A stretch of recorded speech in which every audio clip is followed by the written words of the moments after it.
मुख्यमंत्री अशोक गहलोत का जोधपुर दौरा। सीएम अशोक गहलोत जोधपुर पहुंचे। कायलाना स्थित होटल लेक व्यू में कार्यकर्ता सम्मेलन, तीनों विधानसभा क्षेत्र के कार्यकर्ताओं से चर्चा।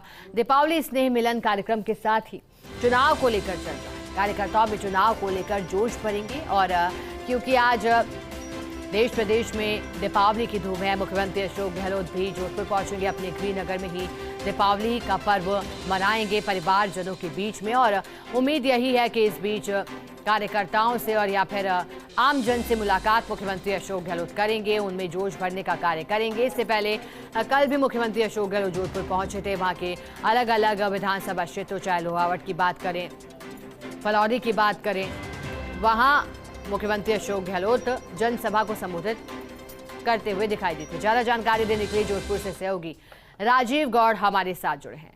राजीव जी, चुनावी तारीखों के ऐलान के बाद यूं तो तीसरी दफा, क्योंकि पहली बार तारीखों के ऐलान के साथ ही आशीर्वाद लेने पहुंचे थे, फिर नामांकन सभा में मुख्यमंत्री अशोक गहलोत पहुंचे, समर्थन मांगते हुए दिखाई दी। लेकिन आज का दिन खास है, दीपावली का त्योहार और मुख्यमंत्री का दौरा। बताइएगा जानकारी, क्या क्या कार्यक्रम रहेंगे? देखिए, मुख्यमंत्री अशोक गहलोत आखिर कैसे अपने जिले को भूल सकते हैं, उस जनता को कैसे भूल सकते हैं, उन कार्यकर्ताओं को कैसे भूल सकते हैं जिन्होंने अशोक गहलोत को बनाया है। मुख्यमंत्री अशोक गहलोत 45 साल की राजनीति में कि कोई त्योहार नहीं भूलते, चाहे भाई दूज की बात हो, दीपावली की बात हो, होली की बात हो, जब भी अवसर मिलता है वो कहते मैं दिल्ली रहूं या जयपुर रहूं, जो तो मेरे हृदय में बसता है, मैं जरूर जुड़ने की कोशिश करूंगा। दीपावली का त्योहार है, मुख्यमंत्री अशोक गहलोत यहाँ पहुंचेंगे, कार्यकर्ताओं की शुभकामनाएं लेंगे, कार्यकर्ताओं को शुभकामनाएं देंगे। और देखिए, अपने सिस्टर जो है उनके अभी विमला जी जो उनकी बहन, उनके जाके आशीर्वाद भी लेते हैं। कांग्रेस के वरिष्ठ नेता कार्यकर्ता जो उनके साथ जुड़े हुए हैं।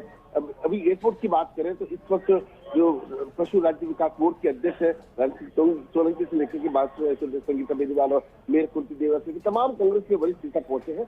कुछ ही देर में मुख्यमंत्री बाहर ये आएंगे और मुख्यमंत्री अशोक गहलोत का कायलाना जाने का कार्यक्रम कार्यकर्ताओं से चर्चा करेंगे। उसके बाद में लवकुश केंद्र जहां है, मुख्यमंत्री का जुड़ाव रहा है, वहां पे मुख्यमंत्री जाएंगे।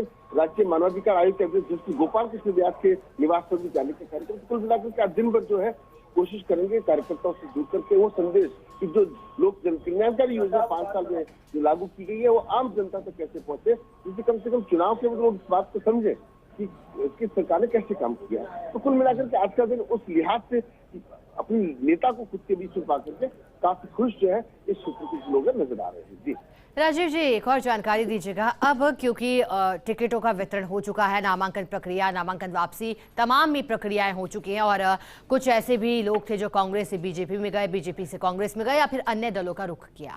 कार्यकर्ताओं में जोश भरना अब कितना आसान और कितना मुश्किल दिखाई देता है, क्योंकि कई बार इस तरह की परिस्थितियां भी बनती हैं कि टिकटों को लेकर कुछ नाराजगी की तस्वीरें भी सामने आती हैं।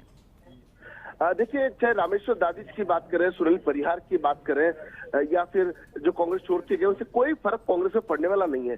यहाँ सिर्फ चेहरा अशोक गहलोत मुख्यमंत्री का होता है, यहाँ चेहरा राष्ट्रीय कांग्रेस का होता है। इसलिए रामेश्वर दादिज के बात करें तो ब्राह्मण समाज अक्सर जो है वो बीजेपी को वोट देता आया है। किसी प्रकार का कोई असर जो है कांग्रेस में इस लिहाज नहीं पड़ेगा। हाँ, जब तक मुख्यमंत्री के उनके साथ था तो वो दौड़ भाग करते थे। तो लिहाज देखिए, सुनील परिहार है तो चूंकि वो वहां जिस तरीके से सिवाना उनका विधानसभा क्षेत्र है, वहां से टिकट मांग रहे थे, वहां जातिगत समीकरण अलग होते हैं, लेकिन जमीनी स्तर पर जो आदमी काम करता है खुद की पहचान भी होती है।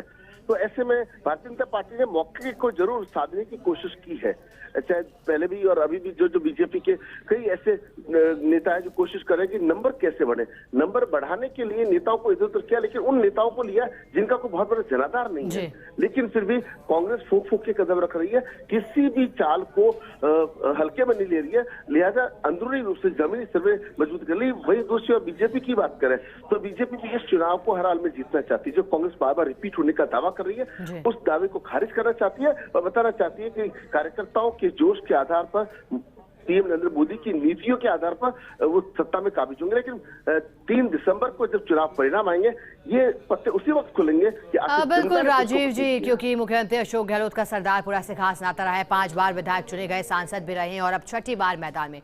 शुक्रिया राजीव जी आपका साथ जुड़ने के लिए और जानकारी देने के लिए।